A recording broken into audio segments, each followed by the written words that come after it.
Over the past couple of years, it's widely felt that Israel's result at Eurovision has been overinflated due to geopolitical reasons. And there's a fear, a dread, or even a dead certainty amongst some in the fandom that an Israeli win could happen next month, which would inevitably send the contest spiraling even further down a spiral of chaos. But how likely is that? Should we be worried that yet another edition of Eurovision is going to be overshadowed by political tensions and dodgy voting tactics? A little housekeeping note before we begin in earnest. This video is not about whether Israel should even be in Eurovision in the first place. They're in, and at least as far as this video is concerned, that's that. Personally, I don't think Israel are going to win. While we obviously can't rule it out for definite, 2026 is different in many respects from 2024 or 2025. And so, I've come up with 6 reasons why an Israeli win is unlikely. 1. New rules limiting promotion. Last year, the EBU announced new rules would be enforced preventing artists from engaging in third-party campaigns and discouraging disproportionate promotion intended to influence the voting. We all know the details of the promotional campaigns from Israel over the past 2 years, so I won't go into it here. But these rules will make a repeat, if not impossible, at least much more difficult. How effective would an advert asking people to vote for the Israeli entry, which features neither the artist nor the song, be? And perhaps the Israeli government will calculate that interfering in this manner again may actually do more harm than good, because it could just provide more incentive to more broadcasters to demand Cannes' exclusion. 2. The war is over. Ask any supporter of Israel, and they'll tell you that the war in Gaza is over, so what's the problem? As to whether it's actually over or not, well, you can form your own opinions about that.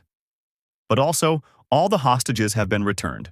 So if the war is over, and there are no more hostages, why would Israel need some show of solidarity, when as they see it, everything's back to normal? And to be blunt, much of the world has moved on. The Hamas attacks aren't as high in the public consciousness as it was previously. 3. No connection to October 7th. 2024 was hot off the heels of the October 7th Hamas attack, and the song, certainly more so in its original form, was centered around that tragic event. Last year, the song still dealt with themes of hope and resilience. Plus, the singer Yuval Raphael was herself a survivor of that attack. On the other hand, Noam Betten doesn't have any connection to October 7th, and nor is the song anything to do with it. In fact, to be fair to Cannes, not a single person from what I've seen, even on the cesspit that is X, has alleged that the song is political propaganda. It appears to be about a toxic relationship with a woman named Michelle. That's it. 4. Participation is a win in itself. In the early autumn of last year, it seemed like there was real jeopardy over Israel's participation in the contest. But in the end, no doubt as a result of the ceasefire, they were allowed to take part after all. Supporters may well see this as a win in itself, and the anti-Israeli haters, as they would see them, have been defeated. They may therefore conclude it is less necessary to come out and show solidarity through voting. 5th, the war with Iran. At the time of writing this script, there is a fragile ceasefire in place with Iran. Nevertheless, the war has proven to be deeply unpopular across Europe, even more so than Israel's actions in Gaza. This one has hit closer to home, in the wallet. The public may be less inclined to vote for a nation that is responsible for sending their bills skyrocketing. Lastly, they couldn't before, so why now? In 2024, Israel didn't win. In 2025, Israel didn't win. So why in 2026 would it be any more likely?